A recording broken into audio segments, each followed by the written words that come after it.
Okay, so today we're getting into a couple things here. The car has had a battery issue. That is the old battery. We had one laying around the shop that has a little bit fewer cranking amps, but it works. We confirmed that the car starts and runs on its own. The car needs a blower motor. The previous owner already had it out, or at least was starting to take it out, but it was all burnt up and whatever. We're going to replace the blower motor because it is getting power. The other thing was the driver's side headlight bulb was coming on and going off on its own. So this is the culprit. Burnt up plug and bulb. It would come on and off by itself. Listen to that baby purr. 259,000 miles. So one of the issues with this car is this right here, the PCV diaphragm is messed up on the inside. And I ordered one because what happens is there's a check engine light, two codes, lean, fuel lean bank 1 and 2. And then after a while of the car running, after it warms up, it starts screeching. I was thinking that it was the water pump. The previous owner thought it was the idler pulley. But when it's screeching, it only happens at idle. When you bring the revs up, it goes away.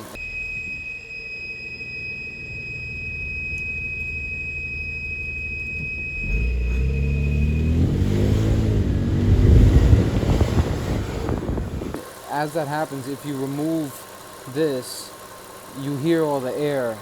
So what happens is it has a vacuum leak at the diaphragm. I ordered one of these for 31 bucks. It's actually very, very common that those go bad. So I'm going to replace that. It'll take care of the sound and the check engine light. So this is the location of the PCV baffle. So we're going to be taking care of that. But first, we're going to get to the engine air intake filter, which is under here. So to access the engine air intake filter on one of these Volvos, it's a T25 socket. So I just have that with an extension, and you just go around and you take off the several little T25 bolts that are there, as I'm doing now. Okay, well, this is the one that was in there. It's actually not that bad. But I've already got me a new one, and it is better. So the new one is going in. So now that I have these bolts undone, I'm not going to be able to do this one-handed, but I'll just show you. The filter goes right in there. So I've put the filter in. Now I'm just going to tighten down all these T25s and move on to the PCV baffle. Okay, so for the PCV baffle, there are these tabs going around here, and thank God this plastic was brittle, so I was able to basically just use a screwdriver going around and cracked this about all the way around, so I was able to just pop this off. As you can see here, my vacuum leak is coming from this break in the rubber here, which again, from my research, is very, very common on these cars. And there's the spring. Here's the new kit. It's made in China. It's a Dorman kit. Would have loved to have gotten an OEM one, but you get what's available, and it's got no hole in it, so it's obviously much better from the get-go. So I'm gonna remove the old spring as well. New spring goes in.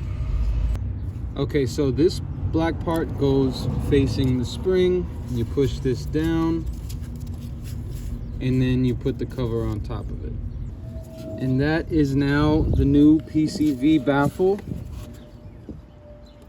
in place.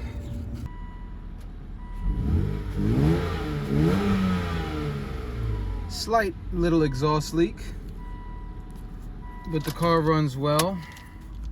Now we're gonna take the headlight out, bring it in the shop, fix the wiring. These are the headlights in question. So the lights that came with the car had HID projectors inside, but I'm gonna deal with the fact that I have this the way it is now.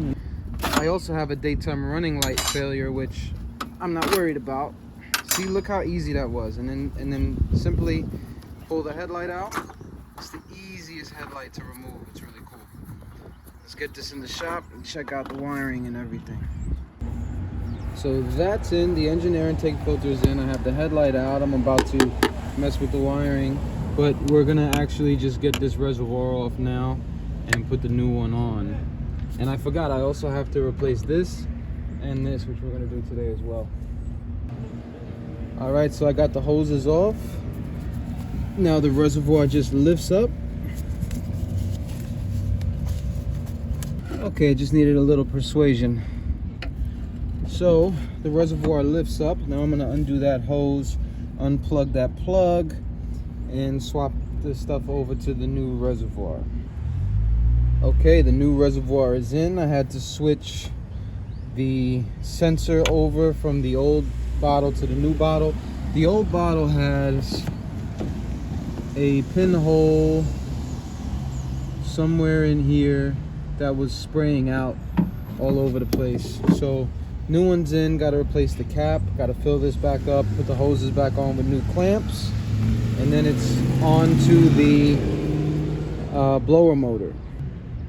All right, so I've got the new reservoir in with the new hose clamps, got the hoses back on, got the sensor back in, bottom hose is on, the cap is on. It's gonna show low because I haven't filled it back up yet, but I'm gonna pull the car forward a little bit so I could get to the blower motor. We're gonna get cracking on that. The owner had most of this blower motor out already. I hope he didn't determine that it was okay and then just told me that it wasn't. But we did test before and after the resistor, and the resistor is giving this blower motor power even though it's not working. So I'm hoping just removing this resistor, putting it on the new blower motor, and then plugging everything back in will make it work. Hold down. Yeah, so this is the old one next to the new one. I just have to remove this resistor and put it in this one, and then hopefully everything will work. Okay, so sorry, this is not going to be an in-depth tutorial on how to do the blower motor. You have to take the resistor off of the original one and put it on this one, the new one. But to do that, there are two screws on the bottom that separate the fan itself from the housing. And then there are screws, one here and one there, T25s. Yeah, I just did this real quick in the shop. What I'm gonna do now though is plug it in, make sure it works, and then put it back together. So yeah, this is how you would do the blower motor without actually showing you most of it. Okay, I've soldered the new wires in. I don't have heat shrink, but I'm gonna use electrical tape for now. Not a big deal. I plan on changing these headlight housings at some point. So that blower motor job was a lot. The book actually shows it being a 6-hour job, so we had to figure it out on the fly. We ended up getting it done, and I didn't record it because it was a little stressful. But now that that's done, I have the Volvo registered already. It's on the road. Now what I'm gonna do is just clean it up really good. So the gentleman I bought it from lived in the country and said he didn't drive this for 6 months. And when he did, he was using it like a farm vehicle, almost like a pickup truck on his property. So, you know, it obviously was a bit neglected. The cup holder is atrocious with caked on stuff. So I'm just going to give it a good once over. I don't have the amount of hours available to me tonight that I would pretty much need to make it like perfect. But I'm gonna use the compressor, the air compressor, to blow out as much of the dirt and stuff as possible, and then I'm gonna use the vacuum. I'm gonna detail it on the inside as much as I can within reason. Then I'm gonna wash the outside and just give it a good first, you know, not gonna die from some kind of cooties from touching the wrong thing, cleaning in this thing. Maybe a more thorough one at some point, probably a paint correction and a headlight restoration, but for now, I'm just gonna clean it up.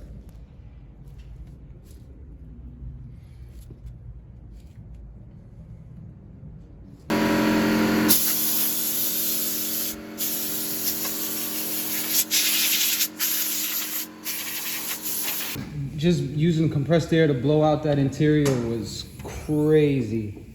Probably got some kind of lung infection now. I thought about the fact that there is rat turds all up in here, so I'm going to use a little compressed air around this engine bay too. Probably not the smartest idea to have rat turds flying around, but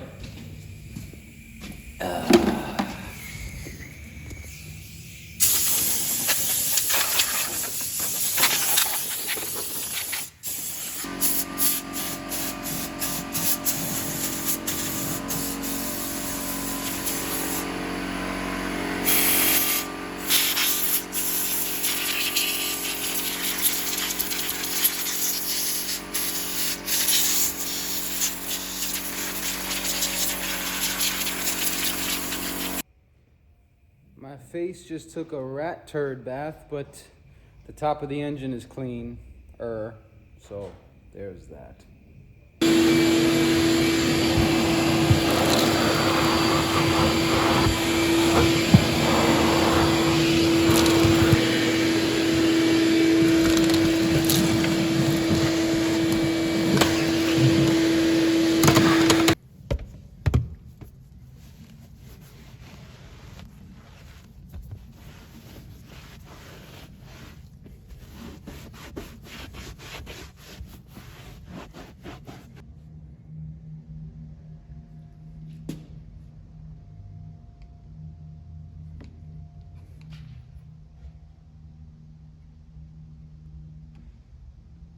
All right, so that is a drastic departure.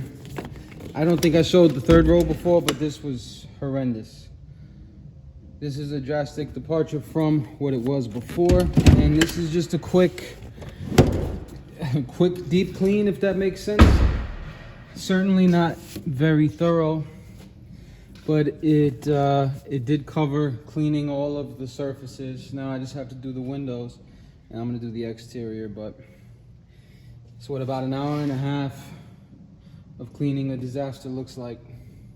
Well, if you're me, of course. Come get your car done with me. Shameless plug.